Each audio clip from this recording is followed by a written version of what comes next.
Hello dears, നമ്മുടെ വീഡിയോയിലേക്ക് എല്ലാവർക്കും സ്വാഗതം. അപ്പം ഇന്ന് ഒരു കുക്കിംഗ് വീഡിയോ ആയിട്ടാണ് വന്നിരിക്കുന്നത് കേട്ടോ. അപ്പോൾ ഇന്ന് കൊഞ്ചിനെയാണ് കറി വെക്കാൻ പോകുന്നത്. അപ്പോൾ ഈ രീതിയിലൊക്കെയാണോ നിങ്ങൾ വെക്കുന്നത് അല്ലെങ്കിൽ ഒന്ന് കമൻറ്റ് ചെയ്തേക്കണം കേട്ടോ. അപ്പോൾ എല്ലാവർക്കും ഒരിക്കൽ കൂടി ഒരു ഹാപ്പി ന്യൂ ഇയർ ഒക്കെ പറയുന്നു. ഇപ്പോൾ ഇന്ന് 2-ാം തീയതി ആയിട്ടുണ്ട്, എന്നാലും ഇരിക്കട്ടെ എല്ലാവർക്കും ഹാപ്പി ന്യൂ ഇയർ. അപ്പോൾ വീഡിയോസൊക്കെ കാണുന്ന എല്ലാവർക്കും താങ്ക്സ്. അപ്പം ചാനലൊക്കെ നമ്മുടെ ആദ്യമായിട്ട് കാണുന്ന ആരെങ്കിലും ഉണ്ടെങ്കിൽ ചാനലൊന്ന് സബ്സ്ക്രൈബ് ചെയ്ത് സപ്പോർട്ട് ചെയ്യണേ. അപ്പോൾ ഇത് വെക്കാൻ വേണ്ടിയിട്ട് സവാളയും ഇഞ്ചിയും വെളുത്തുള്ളി പേസ്റ്റും പച്ചമുളകും ഒക്കെ വെച്ചിട്ടുണ്ടായിരുന്നു. പിന്നെ വെളിച്ചെണ്ണ ഒഴിച്ച് കടുക് പൊട്ടിച്ചിട്ട് അതിലിതെല്ലാം കൂടി ഇട്ടൊന്ന് വഴറ്റുന്നുണ്ട് കേട്ടോ. അപ്പോൾ ഇതെല്ലാം കൂടെ വഴണ്ട് വന്നതിന് ശേഷം മഞ്ഞൾപ്പൊടിയാണ് ചേർത്ത് കൊടുക്കുന്നത്.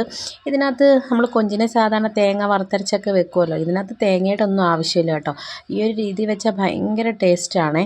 അപ്പോൾ ഇതിലിതേ വഴണ്ടതിനൊക്കെ ശേഷം നമുക്കിതിൽ മുളക് പൊടിയും മല്ലിപ്പൊടിയും ഗരം മസാലപ്പൊടിയും ചേർത്ത് കൊടുക്കുന്നുണ്ട്. അപ്പോൾ ഗരം മസാലപ്പൊടി നമ്മൾ എപ്പോഴും വീട്ടിൽ പൊടിച്ചത് ഉപയോഗിക്കണം കേട്ടോ.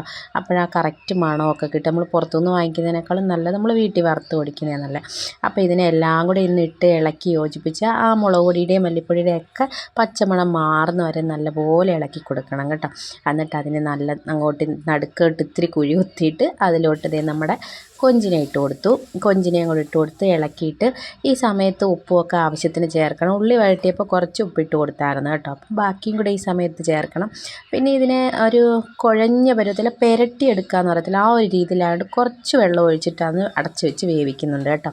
അപ്പോൾ ഇടയ്ക്കിടയ്ക്ക് തുറന്ന് കൊടുത്ത് ഇളക്കി കൊടുക്കണം. പിന്നെ അത് വെന്ത് വരുമ്പോഴത്തേനെ നമ്മൾ തുറന്ന് വെച്ചിട്ട് ആ ചാറൊക്കെ വറ്റിച്ചെടുക്കണം. നമ്മുടെ ആവശ്യത്തിന് ചാറിലെടുക്കണം കേട്ടോ. ഇത് ചപ്പാത്തിയുടെ കൂടെ ഒക്കെ കഴിക്കാൻ അടിപൊളി ടേസ്റ്റാണ് കേട്ടോ, ചോറിൻ്റെ കൂടെ മാത്രമല്ല. അപ്പോൾ അതേ പുരട്ടിയെടുത്ത് നമ്മളെ ചാറ് ആവശ്യത്തിന് വറ്റിച്ചും എടുത്തിട്ടുണ്ട് കേട്ടോ. അപ്പോൾ ഇത്രയും പരുവത്തിലാക്കി എടുക്കുമ്പോഴാണ് ആ ഒരു ടേസ്റ്റ് കിട്ടുന്നത്. അപ്പോൾ ഇതുപോലെ വെച്ചിട്ടില്ലാത്തവരൊക്കെ ഒന്ന് വെച്ച് നോക്കണേ. വീഡിയോ ഇഷ്ടപ്പെട്ടാൽ ലൈക്ക് ചെയ്യാനും ചാനൽ സബ്സ്ക്രൈബ് ചെയ്യാനും മറക്കല്ലേ.